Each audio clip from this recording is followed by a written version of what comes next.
right. Well, welcome everyone to today's episode of Culture at Work in Tucson, proudly presented by Crest Insurance Group, where we learn from and celebrate the local leaders, businesses, and nonprofit organizations who have stood the test of Tucson time.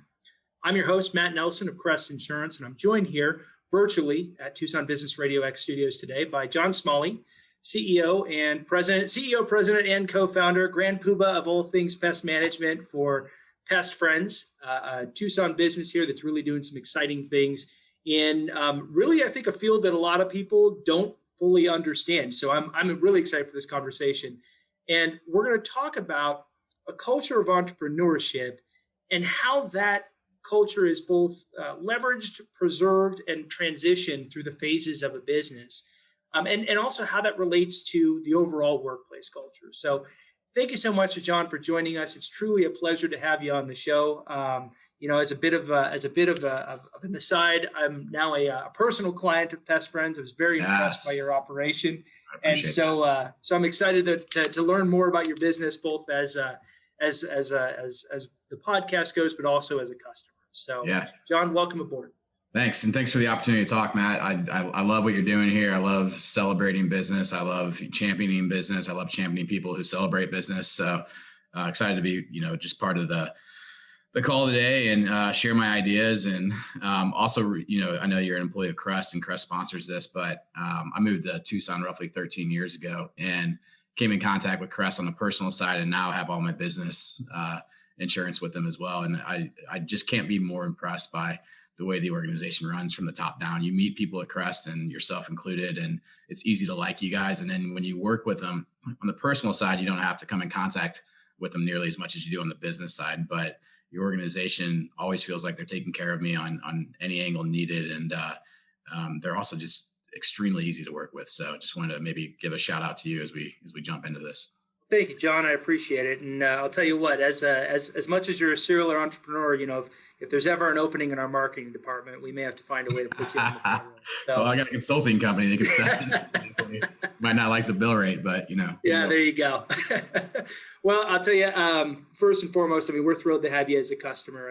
I think you really hit on what we've tried to focus on. And Crest is a young company, so since we're talking about entrepreneurship, I guess I should say, we're a young company as Crest. We celebrated our 10th anniversary here, but when you look at the company through its various iterations over the years, it's definitely got deeper roots going all the way back to the 80s.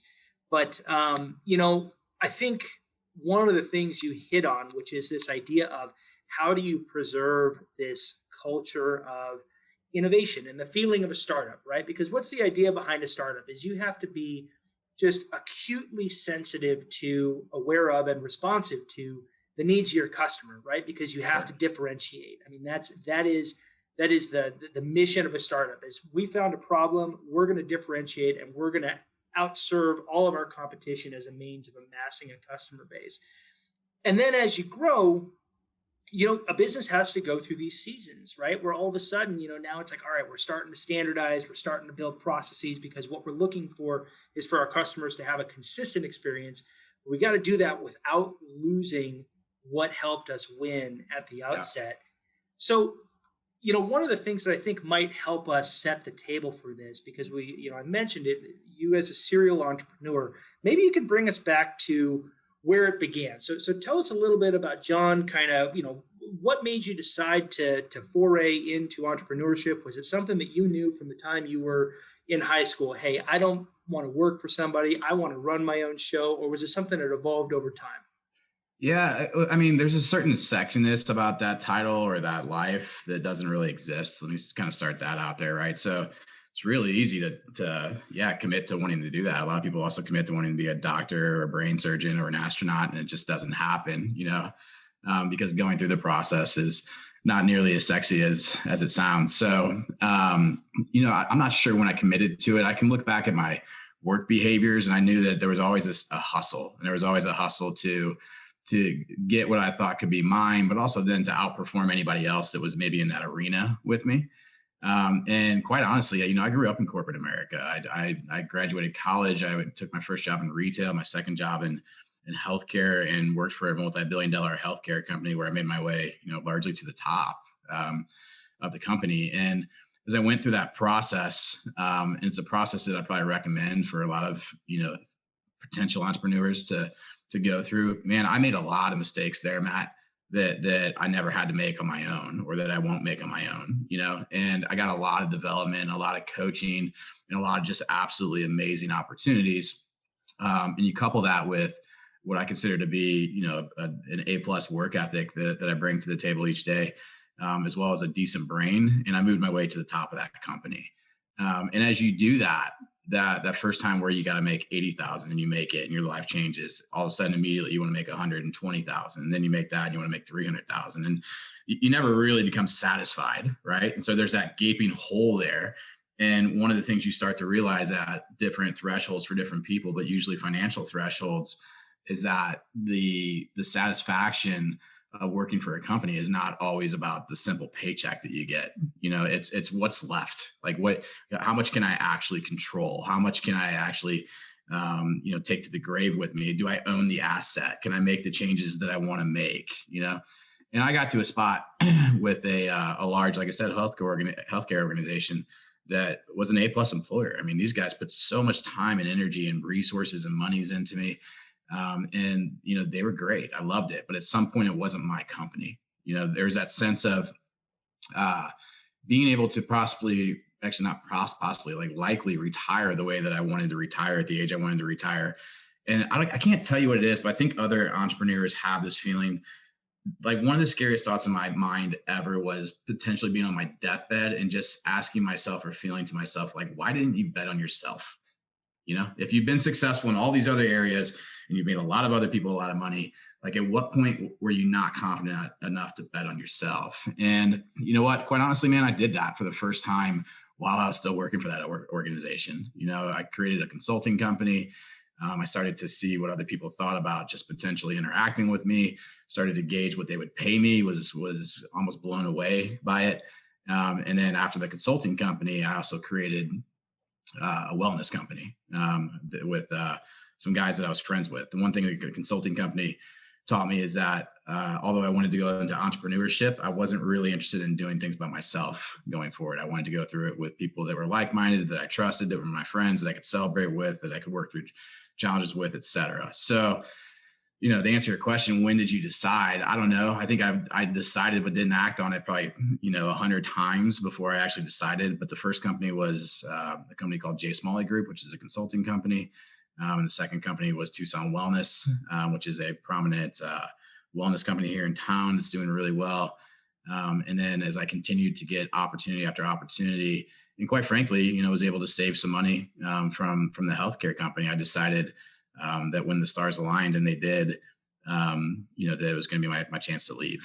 And then the other thing that maybe is different for me, because I didn't do it out of necessity, I did it out of passion and want, is that there was a moment where I came home one day, and when I was running the healthcare company, I was vice president of operations, and I'd be gone for every week. I was in multiple cities and planes and whatever else, and sometimes, depending on what the weekends look like, I'd be gone for 7-10 days. And I have two little boys.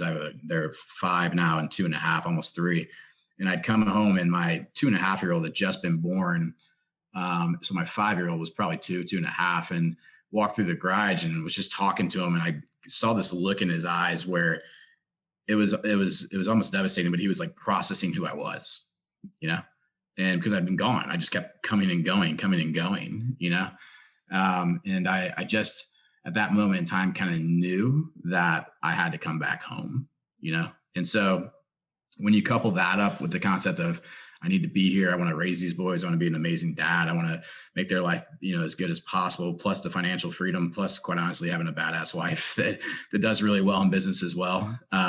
The opportunity to really commit to Tucson specifically, in Arizona as a whole, and get away a little bit from the national stage where I had to be gone all the time. For the first time in my life, felt like it was a necessity more than just a desire or a want. So, long answer to a short question, but hopefully that answers your question. Yeah, good answer. Well, and since Pest Friends is, really the most recent virtue, And actually it provides an interesting jump off point, because the first two companies that you founded make a lot of sense, right? To the casual observer, you're prominent in the healthcare space, and you've amassed this knowledge. And so to jump out into a consulting role, whether it's business processes or healthcare specific, either way, they both seem like a fairly natural flow. Similarly, a wellness company, if you've got experience in the healthcare space, and I think knowledge of how underserved in a lot of ways wellness is as an initiative, although, wellness can mean a lot of different things to a lot of different people. Sure. That makes a lot of sense.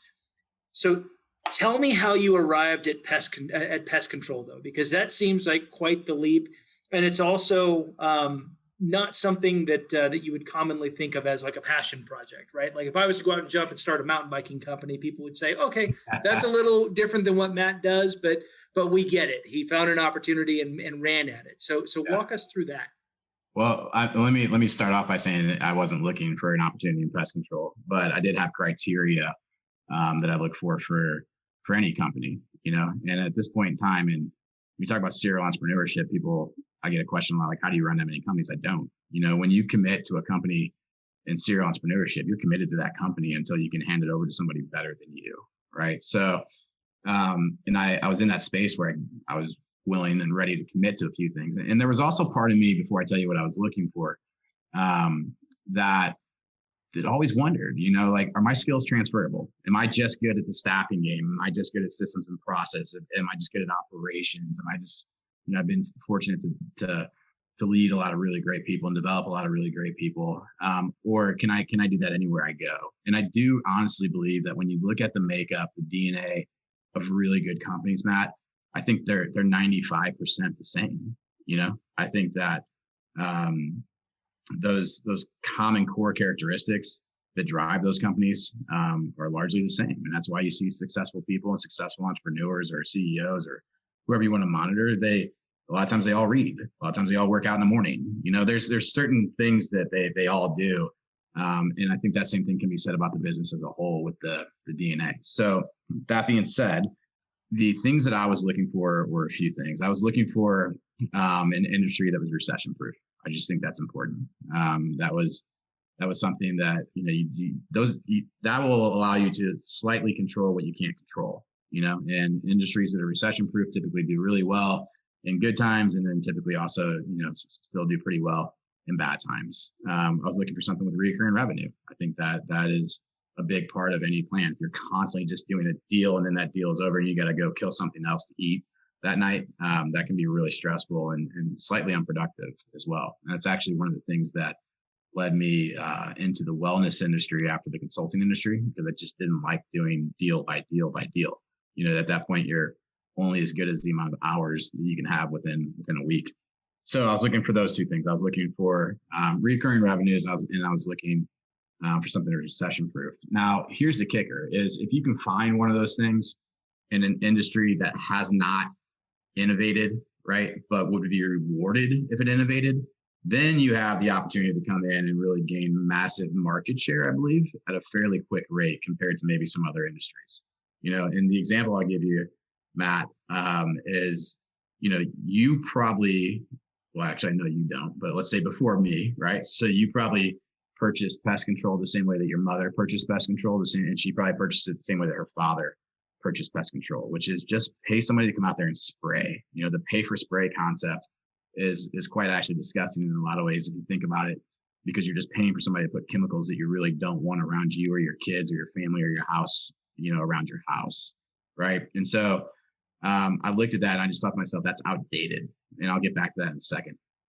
But if you think about that compared to your cell phone, the iOS you have on your cell phone right now, it's probably not more than 3 to 5 months old, and if it's at that 3 to 5 month mark, Matt, you're probably going to upgrade it the next time you plug in your phone and the Wi-Fi's on, and you do that, and those companies create those innovations, those updates, because it's necessary to survive in that field, right? If somebody offered you free internet, but it had to be AOL dial-up, you wouldn't take it. You just wouldn't, right? You'd probably just now you'd use whatever data plan you have on your phone. So I say that because a lot of these industries self-police themselves, but pest control had not done that. Pest control, to me, had made very few innovations And I felt like the market, with regards to the way the world is heading, where people expect things to be right here, right now. People expect things to be proactive, not reactive. People expect things to be based off of data, right? People expect to have technology that keeps them safe. None of those things existed. And so I was looking for an industry that had that. So that was the third component. The fourth component is I'm just committed to not doing anything with people that I don't trust and I don't like. And I had an opportunity to create this company with Scott Nolan. And so if you're a Tucson person, you know Scott Nolan, you know the company that he really helped get to an incredible status, Truly Nolan. And they're a good company. I mean, we got nothing wrong with them. But to have the opportunity to partner with a legend at that level within the industry that everybody across the world knows, that everybody across the industry knows, that's a once in a lifetime thing. So I had the opportunities to test out through my skills transfer. Okay. Then I had the opportunity to get into a good industry as a whole, specifically from a security standpoint. Then I had the opportunity to get into an industry that lacked innovation, but I believe will reward people for innovation. Then I had the opportunity to partner with a legend in the industry on day one, and when you add all those things up, it just makes too much sense to not give it a shot. And I'm super happy that we did, because quite frankly, we've been booming, from the beginning, almost is what it feels like. Expertise.com just put out an article yesterday that we had no idea was coming out, but they reviewed 150 pest control companies in Arizona, and then rated their top 22, and we were tied for the number one score with 3 other pest control companies that have been around for 50 years. So it's working, and I think that as we continue to grow and expand, and more people find out about us, it'll continue to grow and expand.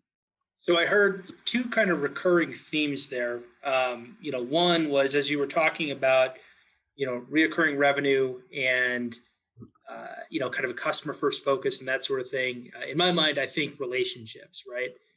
Which is a weird word in a lot of ways you wouldn't naturally correlate that word to, again, like you said, pest control, right? I mean, the manner by which people have purchased pest control year over year is, I'll use my experience, it was like, this is the person that was in our neighborhood, they were competitive. They seemed to indicate basically exactly the same stuff that everybody else that was in our neighborhood did. And it was like, okay, cool. Like we'll run with this. And, really the only thing that, I guess in a lot of ways, what that means is I was an extremely uninformed consumer.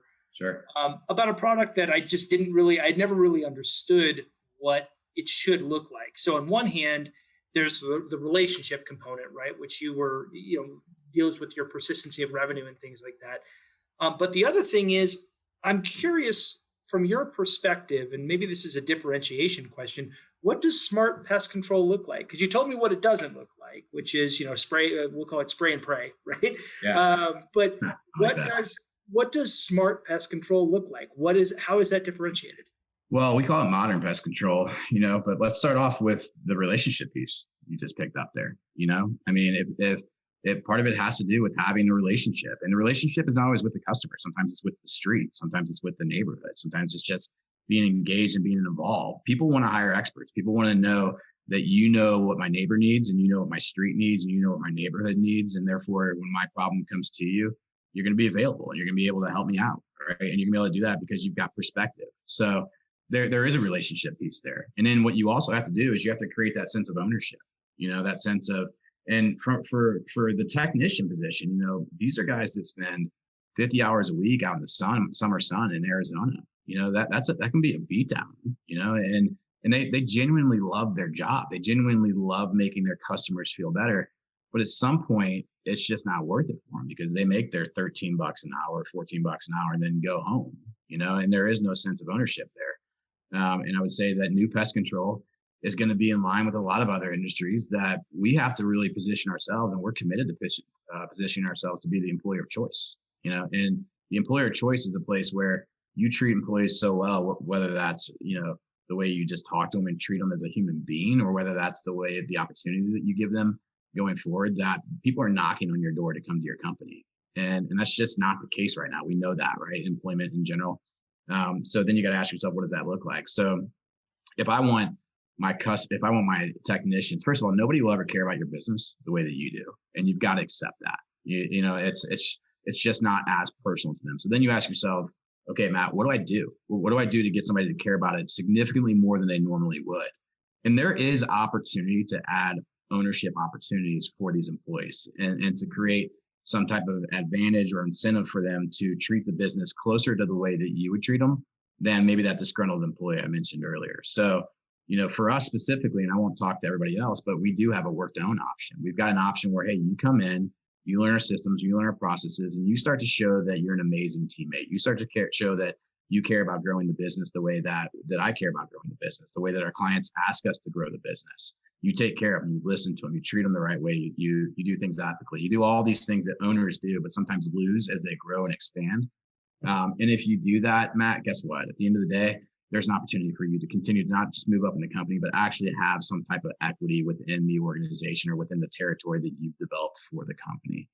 So I think that's modern pest control, but realistically, you can take that model and apply it to any industry. And I think that's modern. So we drive a few other things. I talked to you about the relationship piece. We don't service everybody in Tucson. We just don't. And maybe one day we will, maybe one day we won't.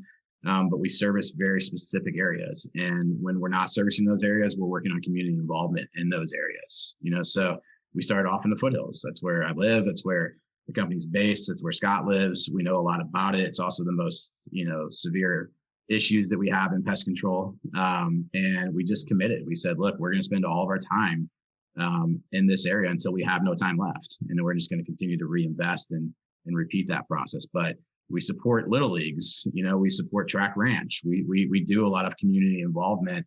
That is the right thing to do as a company. You should give back to the communities that give to you, but simultaneously make your employees feel great, and when they start to see the upside of doing those things, you're essentially putting them through small business training. You're putting them into entrepreneur training where they start to understand that one day when I oversee or run or have part of Green Valley Pest Friends or have Marana Pest Friends or Royal Valley Pest Friends, like these are things that I'm going to ask out of my employees. And these are things that we're going to do as a company as well. So you can embody that ownership spirit, that entrepreneurial spirit by creating future opportunities for your employees to actually take that position on the mantle. Right. So then the third thing is, and I'm a nerd here, but I like this stuff, is the things that we can do with technology, specifically traps, but also data aggregation. There's just not a lot happening right now. It's trap kill, or spray kill. And I just believe that pest control right now is so reactive. You even called me when you had a problem you couldn't get rid of, and that happens. That's the way it happens all the time. What if you could create a version of pest control through technology and through data aggregation that would allow you to predict and prevent, to say, Hey, Matt, look, you don't have termites right now, but you're going to have them within the next 2 months because termites are moving 2 houses east on your street right now, and you're 4 houses away, So to actually use data and science, which all the other consumers and all the other industries actually require, and so we're trying to be the first to market with that.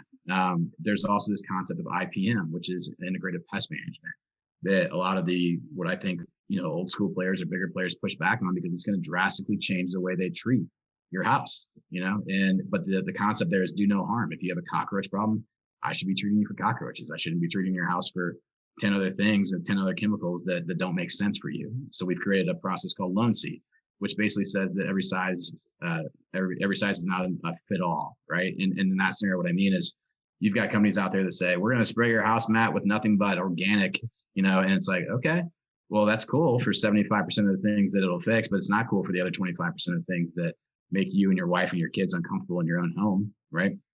Then there's the other concept of, sure, I'll come out there and I'll lay these things down and you'll never see another problem again. That's also not cool because that's getting into the drinking water and creating a lot of other things. You're killing everything in sight when you don't need to, and the environment is actually one of the best pest control agents out there if you allow it to act for you, So our Lone C approach comes in and we do a true diagnosis of your home. We can do this with no chemical. We can do this with environmentally sound products, right? And on these things, Matt, you know what? We need traditional pest control, right? But ultimately, the goal and the impact, and I think what we're doing, I know that we're doing this, is we're creating the most positive impact on your home, on your family, and your environment, all at the same time. And so you factor that up with the relationship piece that we get from the density aspect of it, and then you bring in the technology and the data aggregation. I don't really believe that any three of those exist in any one pest control company right now. If we're successful with implementing all three of those, we're going to be able to create a proactive pest control that, based off of science and based off of data, allows us to predict and prevent a lot of the issues that we have right now with significantly less chemical. So one of the things I love that you started off with was, and I think that, like you said, entrepreneurship is one of those things that it feels good to say entrepreneur, right? Yeah.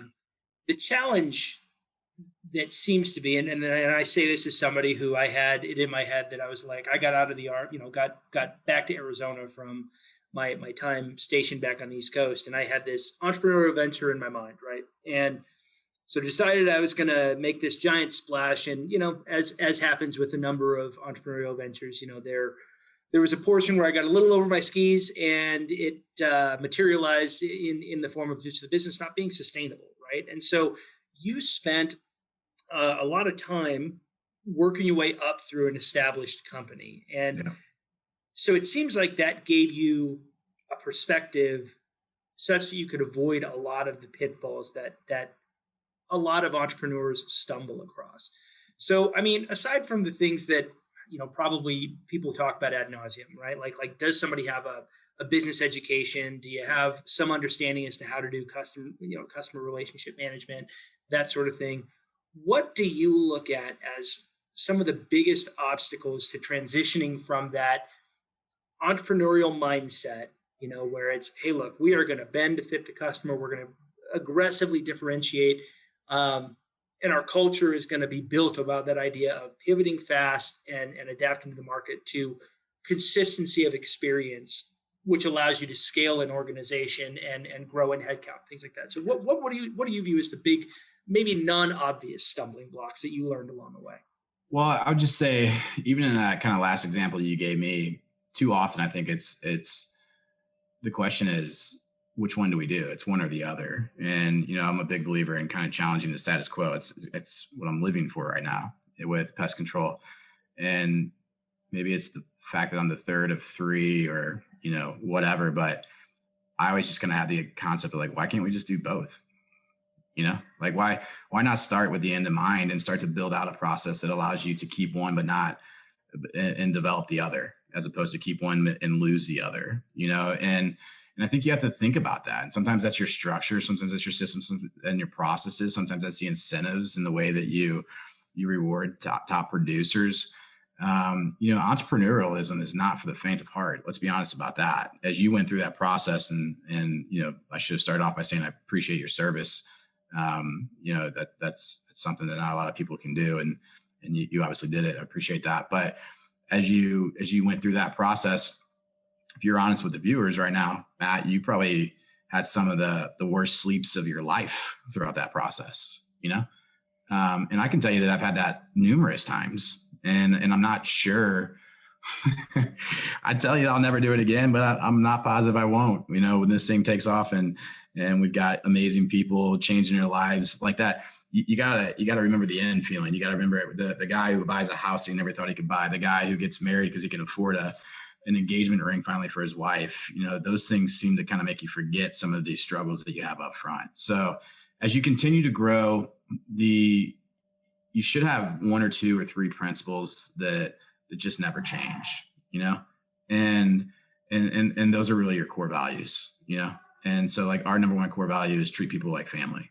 And that's an internal and an external thing. That's for clients as well as teammates, and I think that, quite honestly, if we keep that in mind as we continue to grow and scale, and we say, hey, look, as we build this thing out to its first 100 employees, and that's still a core principle, and we hold ourselves accountable to that, we're going to be okay, because that'll guide us through making decisions that start to look at you as employee number 101 versus Matt, and I do believe that it's all about taking care of your employees. I think if you take care of your employees and you create that culture, they're going to want to be there, and they're going to transcend that onto the customers. And you're not going to win everything. I mean, you might as well get used to it.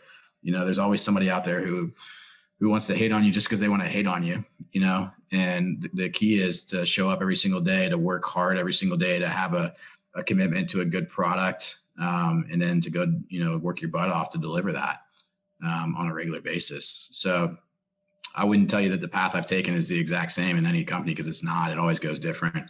But what I do know is that if you show up every day and you put in a lot of hard work and you surround yourself with people who are like-minded and bought into the cause, it works out actually more times than not. I agree. Well, since we're at the bottom of the hour, just want to take a quick break. For those of you who are just joining us, this is Culture at Work in Tucson, proudly presented by Crest Insurance. As the largest locally owned and operated insurance brokerage in Southern Arizona and one of the top 100 insurance agencies in the United States, Crest is your hometown broker to assist with commercial insurance, workers' compensation, and employee health insurance plans. I'm your host, Matt Nelson, and now back to our conversation with John Smalley, President and CEO of Pest Friends. So, John, stepping back from the company for a second, and this is something I am not, confession time, I am not a Tucson native. Right. I moved down here. I went to school at a small state university about 90 some miles north of here before I came down here for grad school.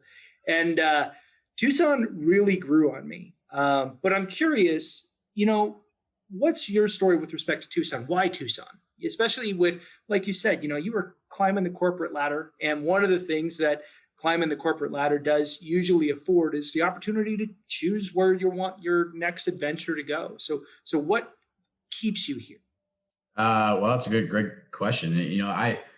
I moved here 14, 15 years ago. And, at that point in time, I was really just committed, Matt, to to making money. I wasn't crazy passionate about what I was doing.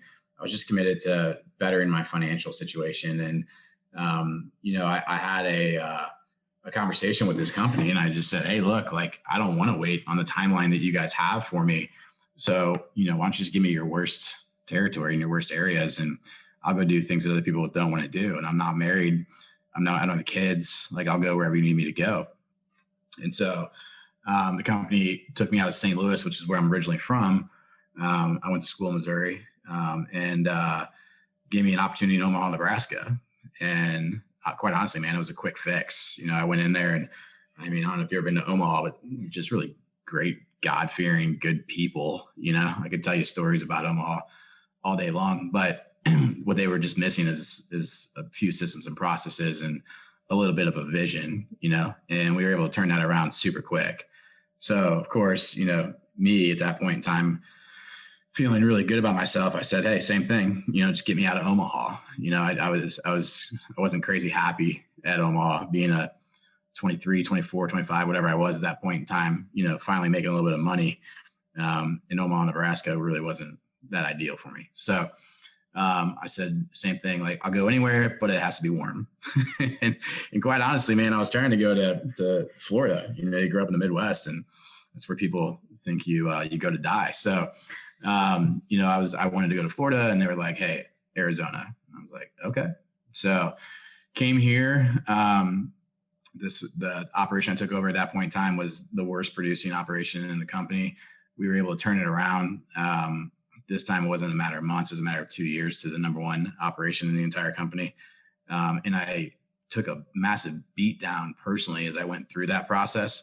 But man, I learned a lot of things about sticking to your plan and having a plan and, having grit and everything else. And as I went through that process, the company started to respect my talents a lot more. Right. So that process did offer me the opportunity to take on a regional role, and then a vice president role, and then another vice president role. So opportunities started to get to the spot where they're actually asking me to move, because as you do know from Tucson, there's not a lot of corporations that really want their leaders based out of Tucson for largely logistical reasons. It's expensive to get me to wherever they wanted to get me that week or wherever I needed to go that week. But what I didn't tell you is that throughout that process of being here, I met my wife. We ended up getting married. We built a house. We had kids. And I do remember my first week in Tucson, stepping outside the hotel they had me living in and looking at the mountains and seeing a couple, planted palm trees and feeling like I was on a vacation. And as I got to know the people here, I got to know the culture here, the weather here, I just fell in love with it, and I got to tell you, I love the entire state. I love what Tucson offers. I love what Phoenix offers. I love what Sedona offers, and I'm a religious person. I was just a spiritual person. I believe this is where I'm supposed to be. This state has so many good things going for it. I work with the governor's office on stuff. I work with the city on stuff. And I love it. And my commitment, first and foremost, is to the state of Arizona and then to the city of Tucson, to do whatever I can do to improve life for the people that live here. And that could be through better pest control, right? More responsible pest control, modern pest control. But that can also be by simply employing a lot of people, and giving them the opportunity to make wages and live lives they never thought they could live. And so for me, yeah, I'm here. There's no doubt in my mind. I can live wherever I want to live. I love this town. I love this state. I agree with you. It's Tucson is an incredibly unsung city. I think, it's starting to creep up on more people's radar, which, depending on your position on that issue, but yeah. It's a place that it's incredible what it has in terms of people and quality of life. I mean, it's really, really tough to beat in a lot of ways. So one of the things, or actually something that was a theme through what you were talking about, which was, this kind of, shall we say, a native ability or a natural ability as a turnaround artist, right? Which, that's a skill. There are people who have made entire careers within large organizations like the one you were describing, in doing turnaround work. And I'm curious because you mentioned, this wasn't a small company. There were systems, there were processes, and yet you were able to come into areas that were struggling and people that were struggling and find a way to separate the wheat from the chaff and turn things around. What do you attribute that to? Are there any common themes that you've come across? Because it seems like there's a very real tendency, I guess, to kind of make assumptions about, a territory or a team or something like that and say, hey, look, there's just no way. This isn't going to work. This territory can't possibly be successful. This team can't possibly be successful. And then somebody comes in and does it, right? So what do you attribute that to? Well, I'd say the person at the top has to be slightly egotistical, and you got to believe in yourself more than other people do. So when people tell me, no, you can't do that. I'm like, no, you can't do that. Like, I can do it, and that's my natural response to whatever it is, just so you know, and then there's this internal piece of me that just is therefore committed to proving you wrong. So there's got to be a little bit of that moxie within the person who's doing it, because you're going to take some kicks in the pants, and it's that attitude that carries you through it. Now, that being said, I believe in people, and I can't get myself to believe that, what, Matt, today you're going to show up and you want to be the worst employee at the job. I can't think that the team shows up and they want to be the worst office in the company, that they're proud of that. You know what? Yeah, I'm going to get there today and I'm going to do nothing. Right. What you're missing is a lack of leadership. You're missing a lack of vision, and a lack of leadership, a lack of vision, couple in systems and processes with those things, that'll turn great people into bad employees, but really at the top of that food chain, you either got somebody that can get it done or you don't. And what I thrived off of was the fact that even though I might have to fire one or two people, I felt like I was saving, 10 to 12 people. And I was able to go in there, and you can see when you get in there and you got the right energy, and you can start to show that you care about things, and you can start to show that there is a better path and that it is doable here.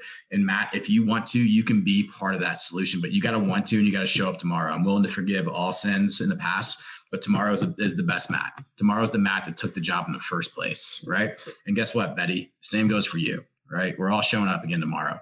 Anybody who can't, there's the door, and I actually got really good, honestly, throughout that process. I was just talking about the other day at firing people. I tell people, hey, look, if you're not in it, if you can't get back to that spot, or you were never at that spot, I'm not going to make you homeless tomorrow, right? I'm going to let you go. I'm going to let you go with a certain level of respect. You can go get another job while you're still working here, but you got to go, and it was clear that you're either on the bus or you're not on the bus, and it was crazy how when you're on a team and you join a team and they're winning, it feels good, but you don't really, that's all you know is winning,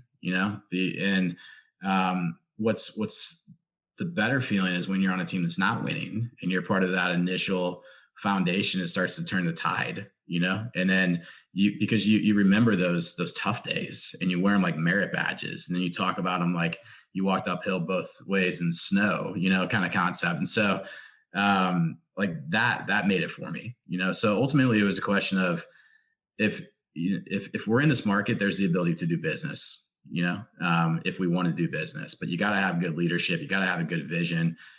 You got to hire really great people. And then you got to be somewhat passionate about what you're doing, because it's hard to show up to work every single day. It is, no matter what you do. Even if you own your own business, by the way, entrepreneurs don't wake up crazy excited to go to work every day. Like there's days where that happens, but there's also days where it doesn't, And I say that because I think that's what it is. That's what drove me to consistently go after that position, is knowing that there was a lot of good people that deserve to have that feeling, that deserve to have that job, that ultimately my organization at that point in time promised them when they hired on, And so I don't know if that answers your question, but like that was the process of going through that. Like I said, for the most part, I believe that if your product is good, it can be sold almost anywhere.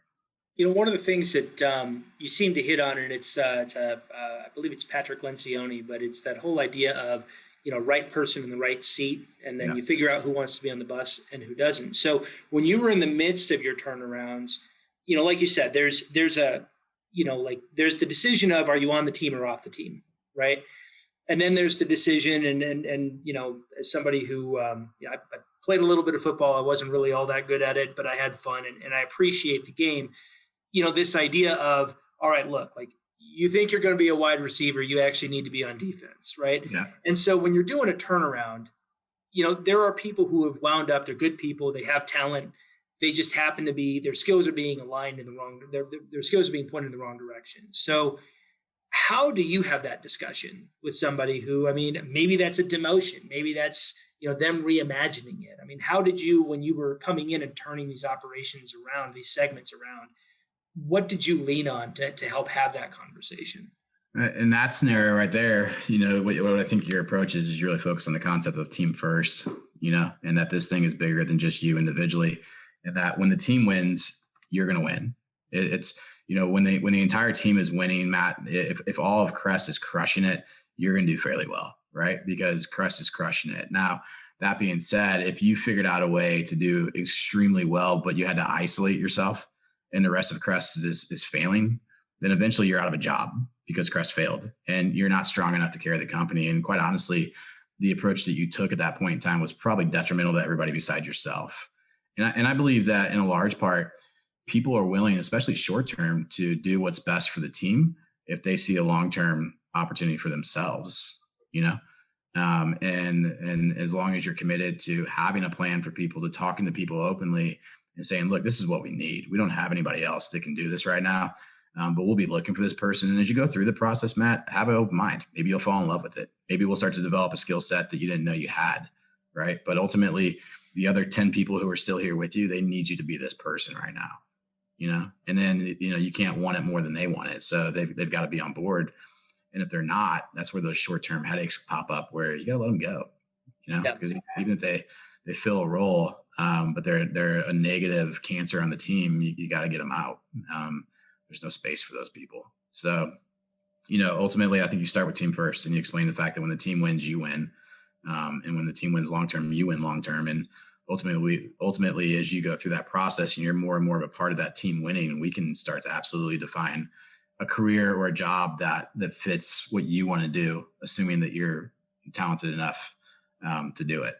Makes sense. One of the things you talked about a little bit earlier, and it really fits in with, you mentioned grit, right? So, in any sort of a trade, a manual trade, right? Like when I was in high school, I was working in concrete. Concrete's hard work, especially in the summer in Arizona, right? But you learn a lot about grit, right? Because that's one of the things that hard work teaches you. And so one of the recurrent challenges that I hear especially in industries where the work is hard. And as you said, in the summer in Arizona, pest control is not as simple as walking around a backyard, waving a wand. Like it's hot, it's uncomfortable. You guys candidly are the first pest control company where one of your guys came in and said, "Hey, do you have a ladder? I want to get up on the roof." Right? That is not that is not something that you typically see people kind of signing up for in Arizona when it hits 90-some degrees. So what do you look for in a team member when you're interviewing somebody that gives you some insight into, is this person going to have that kind of grit? Is this a person I want to have on the team? Yeah. Well, let me first state that every one of our trucks should have a ladder on it. So I'm not, I was ad-libbing the ladder party. I'm sure he probably saw my wife was right, but well, yeah. Note my follow-up here, but no. I mean, I at this stage in the game, and I do think it's different. That was probably part of your question you asked earlier, like how things change. I make it really clear about where we're at, what we're focused on, and what we're trying to do. And I also make it clear that, at this stage of the game, if you're employee number 7 or number 8, you're naturally going to have more opportunity and upside than employee number 70 or 78, right? And I also make it part of the conversation that you should understand that a lot of the things you've experienced, if you worked for a company with 200 other techs or 20 other techs, that's not going to be the case here. We have some gaps, we have some holes. But those other things that you experienced as you went through that process with those other bigger companies, they were no longer interested in your feedback. Whereas here, we're going to require it. You've got to be part of growing this thing. You've got to be part of who we become. And the expectation is that includes not just your work, but your thoughts and your ideas, and ultimately a higher level of commitment. And I believe that when you offer people that opportunity, the right candidate that's been shut down.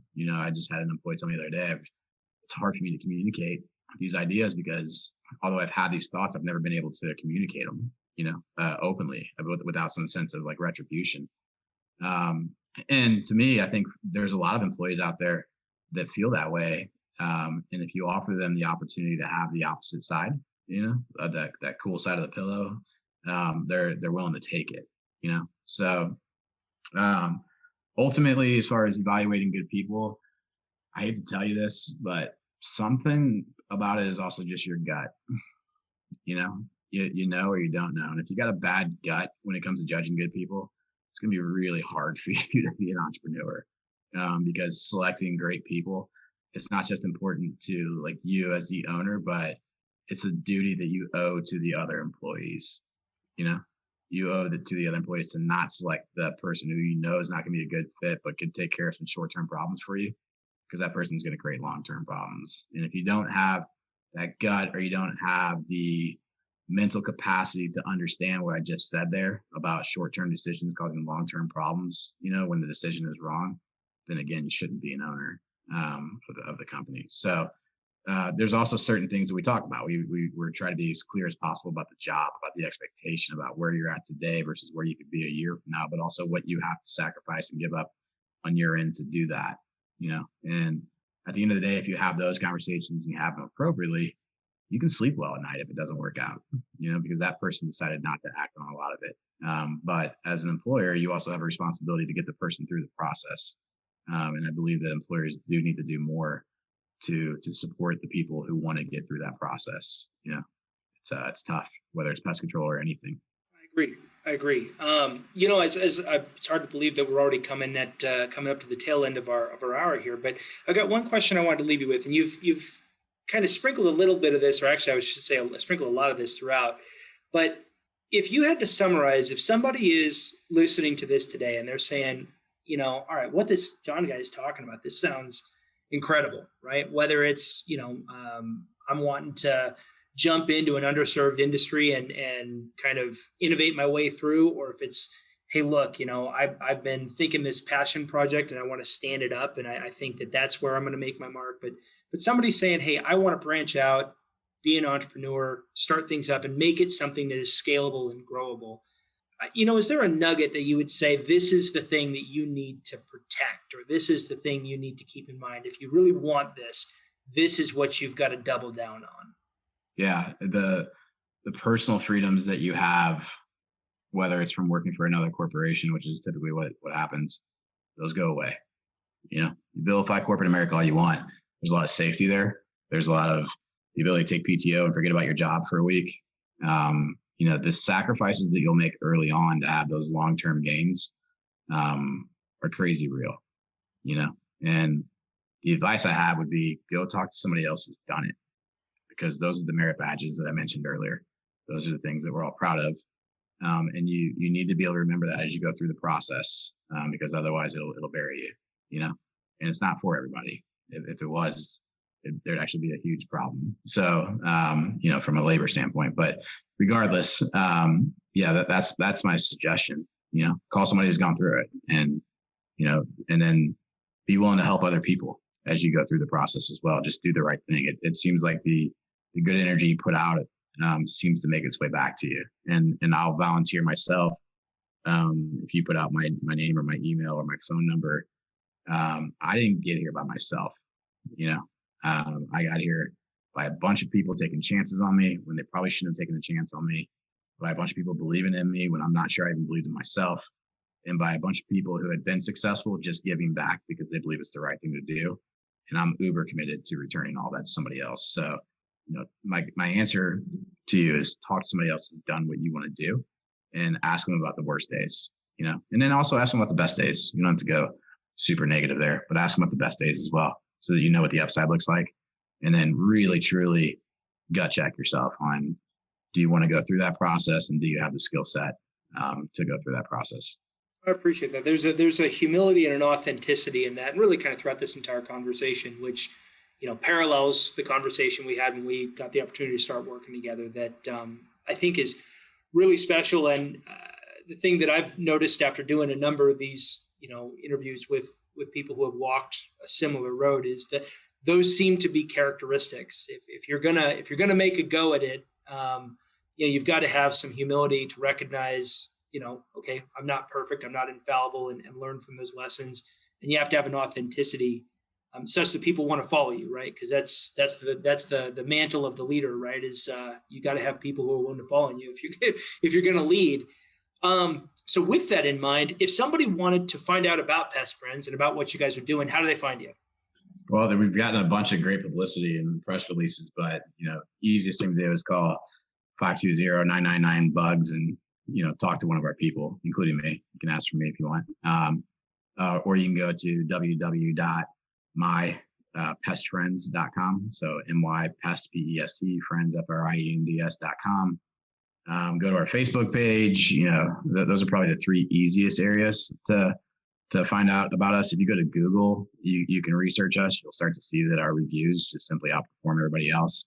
But it's because we care at a level that I think other people don't care about. So any way possible, if you just type in Pest Friends, like we're best friends, but Pest Friends into Google, it'll pop up. And we're expanding as fast as we can hire good people. So if there's anybody listening that thinks that work to own option is for them, like we want to talk.